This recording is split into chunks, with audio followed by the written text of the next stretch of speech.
Bien, alors on va passer au versant thérapeutique non médicamenteux, l'éducation thérapeutique chez l'insuffisant cardiaque. Je vais essayer d'aller assez vite. Alors, l'efficacité de l'éducation thérapeutique dans l'insuffisance cardiaque, c'est une question toujours très vaste. Il y a toujours des études qui ont du mal à être évaluables véritablement. Donc, on se fie quand même à des études qui convergent toutes vers un effet positif de l'éducation thérapeutique, notamment sur le nombre de réadmissions, sur l'amélioration de la qualité de vie et sur l'adhésion au traitement. Il y a eu des programmes qui ont du coup protocolisé un peu cette éducation thérapeutique avec, semble-t-il aussi, des diminutions significatives de la mortalité sur ces patients. Voilà.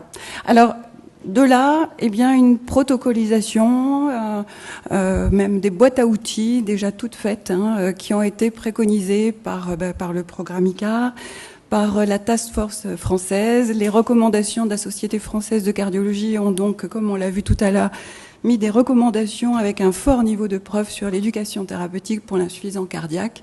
Et donc les protocoles sont très bien faits, on sait comment faire, où aller, avec quel outil. Là-dessus, la loi Hôpital Patient Santé Territoire a aussi réglementé les programmes d'éducation thérapeutique. Et donc, on a une procédure qui est structurée, formalisée, etc. Donc vous connaissez sans doute cette démarche qui est bien établie en 4 étapes et où on doit centrer l'éducation thérapeutique bien sûr sur le patient doit être acteur. Et on doit donc formaliser avec lui un contrat qui va le faire aller vers un changement de comportement. Et comme dans tous les contrats, c'est les petites lignes qui posent problème, parce que finalement, et c'est là-dessus que je vais plutôt centrer mon topo, si vous voulez bien, pour aller vite, c'est que l'on va devoir aussi, dans cette démarche, co-construire avec le patient, donc c'est un double sens, c'est la co-construction du programme avec les associations de patients, avec les patients experts, etc. Mais c'est surtout une co-construction avec le patient lui-même, avec ses atouts, ses freins, ses peurs, etc. Et cette co-construction, c'est quelque chose qui n'est pas simple et qu'on doit tous aborder avec humilité. Il y a également, et c'est le deuxième point qui est compliqué, la nécessité de pouvoir organiser le suivi de cette éducation thérapeutique et donc d'organiser le réseau, on va dire, qui n'existe pas toujours, en tout cas le suivi, la mise en place de structures de proximité pour le patient, de structures qui vont pouvoir lui permettre de réenclencher cette boucle d'éducation thérapeutique si besoin tout le long de son parcours, car c'est un malade chronique qui aura régulièrement des cheminements, des allers-retours et besoin que ce soit parfois repris avec lui, accompagné. Alors les compétences attendues pour l'insuffisant cardiaque, je ne les reprendrai pas vraiment dans le détail, puisque dans le programme, on a, comme je le disais, à peu près tous les mêmes méthodes. On va bien sûr essayer d'amener à l'attention dans nos ateliers, on va chercher des systèmes ludiques, on va être interactif, on va avoir des méthodes pédagogiques particulières, mais les objectifs seront celles-ci, des compétences, des connaissances déjà sur leur maladie, et des compétences de sécurité, des compétences d'auto-soin.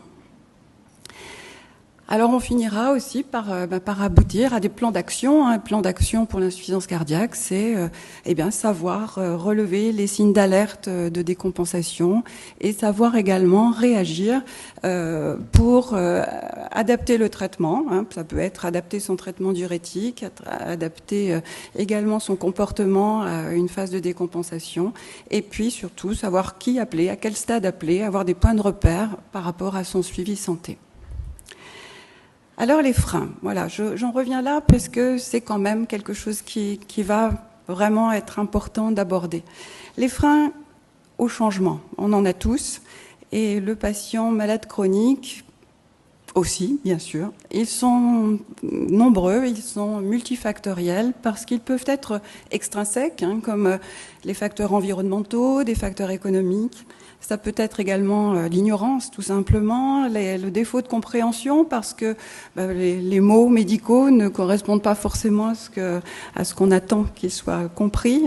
Et puis, ce sont des patients le plus souvent âgés, qui ont des comorbidités, qui peuvent avoir des incapacités fonctionnelles, qui vont vont freiner à certains items de l'autogestion, qui vont être éventuellement déprimés, anxieux, qui ne vont pas forcément accepter dans leur cheminement tout ce qu'il va falloir faire, ni les conseils à mettre en place. Il y a également les peurs et les croyances. On a tous en nous des images, des représentations particulières de la maladie, des traitements. Et là sont touchés aussi bien les patients que les soignants. Les soignants peuvent avoir, et on le sait encore, des peurs au mouvement, les peurs de bouger lorsqu'on est insuffisant cardiaque, etc. Et tout ça, c'est ancré dans nous. Et même si quelqu'un vient vous dire c'est pas vrai, il ne suffit pas de savoir, il faut aussi se l'approprier. D'où des difficultés d'engagement. Et une problématique qui est très difficile à aborder, c'est la motivation elle-même, la motivation intrinsèque. Comment faire pour faire amener quelqu'un à bouger, à changer une habitude dans sa vie. Alors, c'est normalement une première étape du programme, le bilan éducatif partagé. Nous, on préfère ce mot-là à diagnostic éducatif parce que ça concerne effectivement plusieurs membres de l'équipe, ça nécessite d'avoir plusieurs regards sur la personne. Et ce bilan, il doit normalement identifier les objectifs, les besoins du patient, les problématiques. Moi, je pousse les gens dans l'équipe à cerner ça plutôt sous forme de problématiques. Comme ça, on a une solution derrière, on peut faire évoluer le patient. Il faut repérer, bien sûr, ses leviers au changement, ça peut être le bon moment, mais il faut surtout repérer ses freins pour pouvoir les travailler. Et on a besoin donc d'objectifs atteignables, d'objectifs réalistes, pas forcément des grandes ambitions, et il va falloir utiliser quelques techniques motivationnelles. Alors la motivation, c'est complexe, et donc je vais faire une ou deux diapos pour essayer de mieux préciser mon discours, parce que le patient, lui, pour avancer, il doit résoudre son ambivalence. J'espère être claire là-dessus, c'est qu'on lui demande de faire un changement, mais en même temps, ça n'est pas de lui, ce changement. C'est quelque chose qui lui est un peu imposé par l'histoire. Il va falloir qu'il se l'approprie. Il va falloir qu'il prenne éventuellement en considération de nouveaux points de vue, celui des soignants, par exemple. Il va falloir aussi qu'il puisse exprimer librement ses choix et ne pas culpabiliser face aux soignants. Il va falloir qu'il puisse se sentir capable donc d'être accompagné dans son changement pour surmonter les obstacles. Il va falloir qu'il devienne acteur. Donc, le soignant en face, dans le bilan éducatif, doit être, lui, à la même posture, c'est-à-dire ouvert et dans une situation d'égal à égal, presque. Parce que, spontanément, un soignant, il va avoir un réflexe correcteur. Ce patient-là, il a tel facteur de risque, il va falloir qu'il corrige ça. Moi, je le sais, je suis l'expert, je suis légitimé par ma fonction. J'ai aussi à remplir quelques contraintes liées à mon travail, qui sont de poser une liste de questions exhaustives. Et voilà, je vais me tenir à ça. Je vais aussi poser un diagnostic éducatif. Alors ça, c'est difficile. Et puis moi aussi, j'ai mes croyances et éventuellement même au contact de ce patient, ou parce que j'ai déjà vécu des choses un peu difficiles avec des patients opposants, j'ai moi aussi des caractères, des idées sur la manière dont ce patient-là pourrait changer.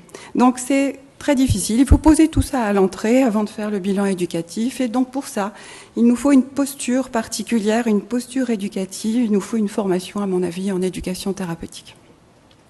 Alors, vite fait, la motivation, voilà, c'est ce qui nous fait passer. Alors ça, c'est le schéma de Prochaska. Je ne vais pas m'appesantir dessus, mais je voulais noter là où on peut agir.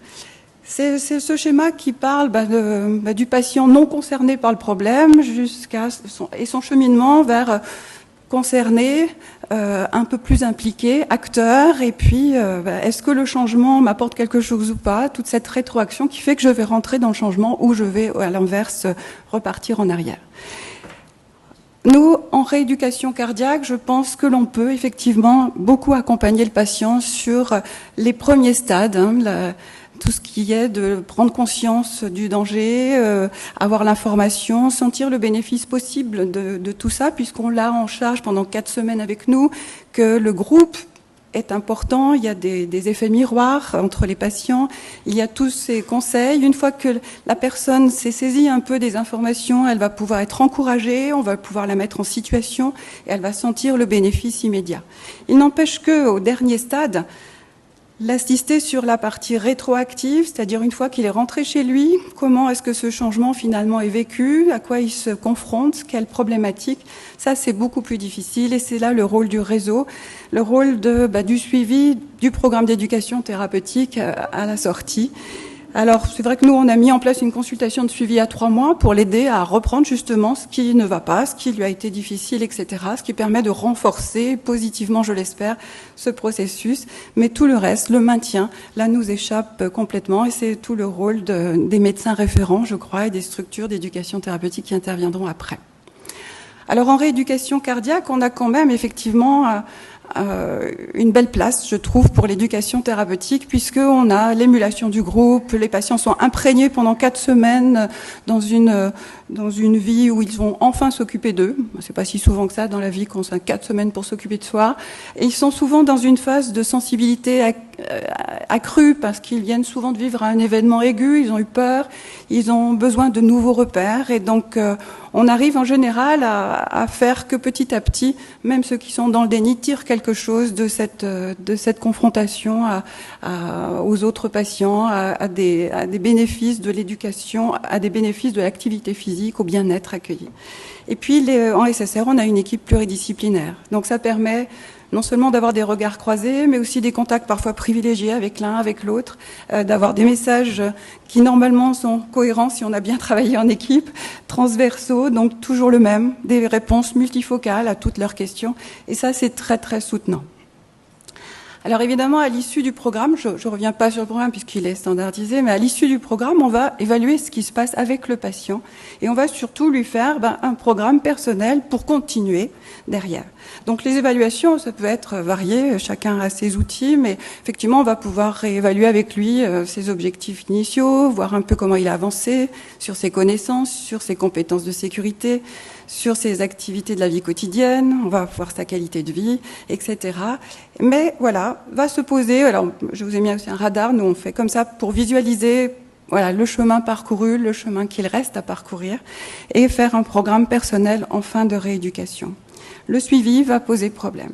Alors quand même 2 mots avant de finir sur la place du médecin MPR, ça me paraissait l'endroit, pour parler de la place du médecin MPR dans ce parcours.